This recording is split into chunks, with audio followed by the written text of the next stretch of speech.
What up, my fellow NBA lovers? This is your guy, Marcellus Ease, and this will be the NBA and the Black Head Coaching Issue, Volume 2.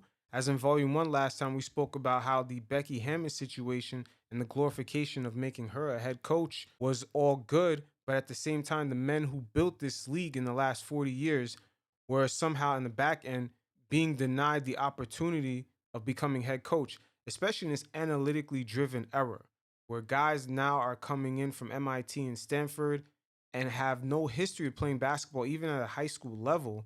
And their word is being taken over the words of guys who've been through AAU, the college circuit, and made transitions into the NBA and understand what some of these guys need to be successful in the league. Now, Damian Lillard, in the most recent Minnesota Timberwolves coaching hire, kind of took this issue and brought it to the front as he called out the Minnesota Timberwolves for overlooking David Vanterpool. Now, Rosas, the president of the Minnesota Timberwolves, he has a long history with Chris Finch, the coach that he ended up choosing. They were both in Houston. Rosas was the GM, and Finch was the coach of the G League team at the time in Houston. So that's how they know each other. And throughout various jobs, whether it be in corporate America or just a 9 to 5 job or even basic jobs, it's kind of a culture where people hire who they know and trust. Because at the end of the day, when Rosas's job is on the line, his decision making or lack thereof is going to end up being his downfall. Now, with Chris Finch being hired and Damian Lillard calling the Timberwolves out, it's kind of bringing to the forefront of some of the processes behind the scenes of how some of these guys get hired. Sometimes it's not really the best qualified. It really comes down to who you know. And if we take a look back during the bubble, when the players had the boycott during the first round of the playoffs, this was one of the issues that the players had brought up because quiet is kept behind the scenes in the NBA. And I seen Jay Will kind of bring it out on a show with Stephen A. Smith one time, but he said it in a jokingly way that there wasn't enough black head coaches in the NBA. So best believe behind the scenes, guys know what's up. That guys that are qualified are not getting the opportunity. So you guys check out this segment, and every once in a while, I'll check in. At this time, I would like to welcome in our senior writer for The Undefeated, Mark Spears, to join us for this conversation with Perk and Ramona. Mark, how are players and coaches around the league reacting to the Wolves hiring Finch? Well, the NBA started the season with 7 black head coaches, and David Vanterpool obviously wished he was one of those guys. I talked to one black head coach, and he said this: it's typical of the black coaching experience in the NBA. They use your skill set during the difficult times, but when it's time to reward you with an opportunity, they always seem to find a reason why not. And we've seen this play out plenty of times. If you look at a lot of these lame duck jobs throughout the league, the teams that tend to be in a tanking situation, they tend to hire a black coach. And when things start to change, they end up switching the guys out. Look what happened to McMillan up in Indiana. No Victor Oladipo for almost 2 seasons. He had that team gutting it out and still making the playoffs just to get fired. And then expect you to continue to be the good soldier. Another black head coach texts me: fire Ryan, hire Finch on the same day, pass over David Vanterpool. Crazy. Shaking my head. I don't know how David sticks around. And then It's not that crazy that Chris Finch got hired, honestly, because he already had an existing relationship. At the end of the day, Ross is the president. So any mishaps between the coaches and players and just the personnel, it's all going to fall on him.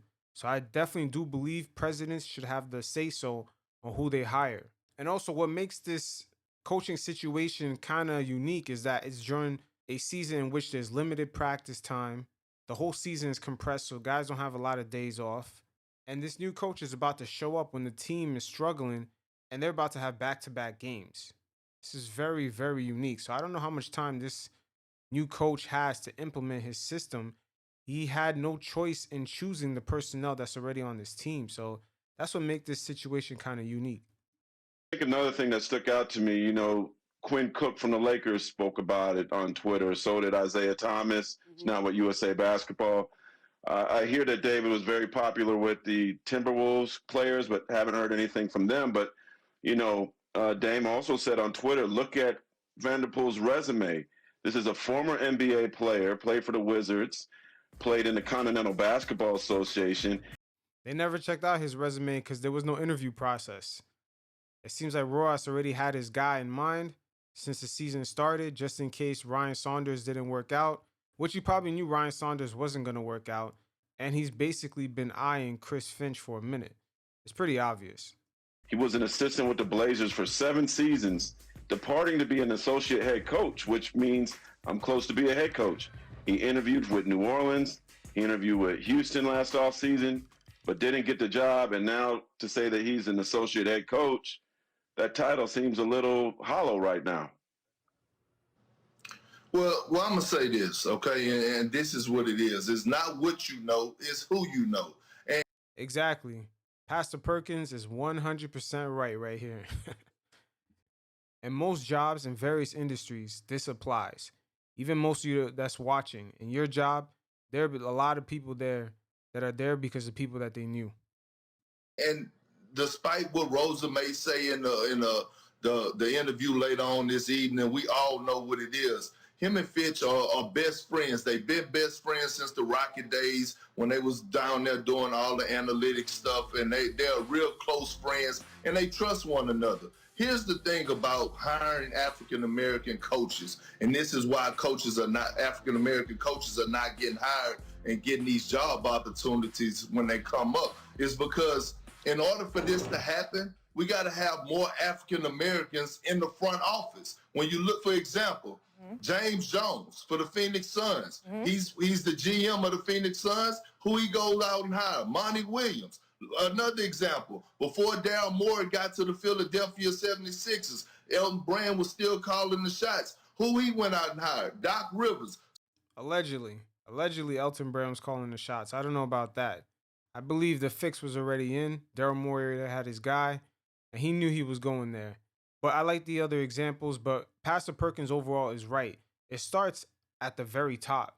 There's a lot of guys that have the overall vision and understanding of this whole NBA circle of how it works. And when I say NBA circle, I'm talking about coming up from the AAU, going into college, and then making the transitions into being into the league. There's a lot of players that know the inner nuances of all those circles, and they have the abilities to be a top end executive. And that's where it pretty much starts. So until we start getting more African Americans in the front office in position of power to actually hire former players, guys like Phil Handy, who have won 3 championships, guys like Jason Kidd, one of the greatest to ever play the game and was a pretty good coach when he was the head of the Snake, guys like Sam Cassell, who has been a long-time assistant. Yeah, Sam Cassell is definitely due up for a job, by the way. But also keep in mind with the Minnesota Timberwolves, I'll give Ryan Saunders some credit because D'Angelo Russell and Karl Anthony Towns only played together about 5 times. That's crazy. So it makes sense why he has such a bad record. These guys has never been really healthy. They've been dealing with a lot of protocol situations. It's just been a mess. So I'll give Ryan Saunders a break right there. The Doc Rivers and vice versa work with superstar players until we get African Americans in those front office positions. We're going to continue to see these trends because it's more so of I'm hiring my friend and not the guy that's best for the job. Ramona, I know you have a little more insight on the other side of this, why the Wolves were so locked in on Chris Finch. Can you elaborate a little bit? Yeah, you know, I remember talking to Gerson Rosas, I guess it was last year when he first got that job. And we talked about how many interviews he went on before he finally got this job, right? I mean, as you point out, he's the first Latino GM or president of basketball operations. And I like, if anyone understands what David is feeling right now, it should be Gerson, right? I mean, he went on so many interviews for so many years and didn't get the job, and he finally gets it. So I'm going to be very curious to see what he says. But I checked in with Alvin Gentry, who was the head coach in New Orleans last year. Chris Finch ran the offense for them in New Orleans with the Pelicans. Alvin said, you know, I really liked his style, the way he opened up the court. And one of his strengths, and I think this is probably what Gerson is going to talk about, is the way that he uses the big man, okay?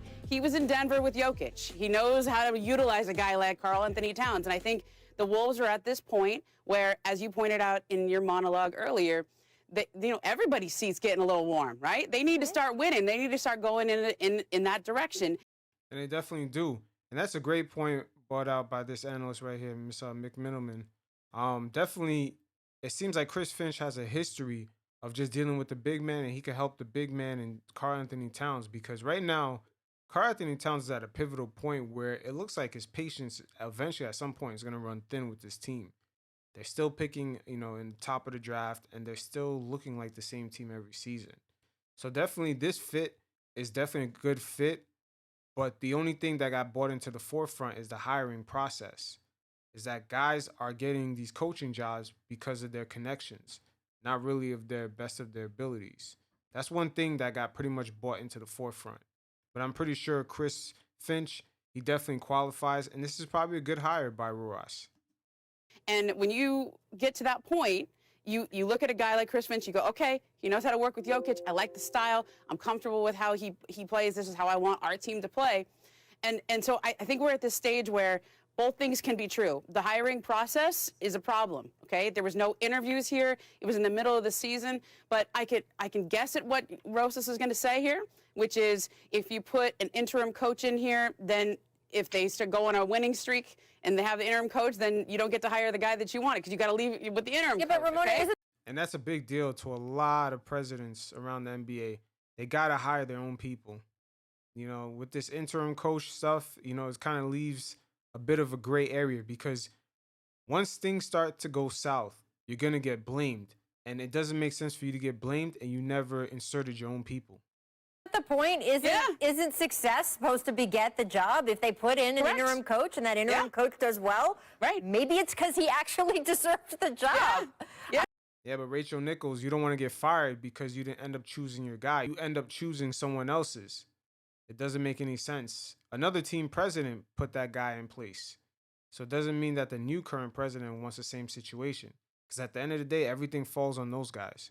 And I think that's why this is such a complex situation. You have a minority president of basketball operations who literally had this happen to him. Right. Who had this happen to him throughout his career, and then kind of does that in this situation here. But you also have a spot where he's hiring a guy who's going to play the way that he wants this team to play, and I think he left Ryan Saunders in that job mostly because he let him earn his keep or not earn his keep, because of his family's relationship with the Timberwolves organization. It was a tough position for him to be in. I think everybody universally liked Ryan Saunders. It just didn't work out. And so I think this is a complex situation. But what Mark, what Perk, what Dame, what CJ, they're all right too. So both things are true. Mark, you heard Perk mention some other assistant coaches or head coaches at the college level around the league that deserve head coach consideration. Who are the other black assistants that popped to mind for you? Well, there's a guy named Nate McMillan. He's actually 23rd all time. I've heard of him, Mark Spears. Coach wins.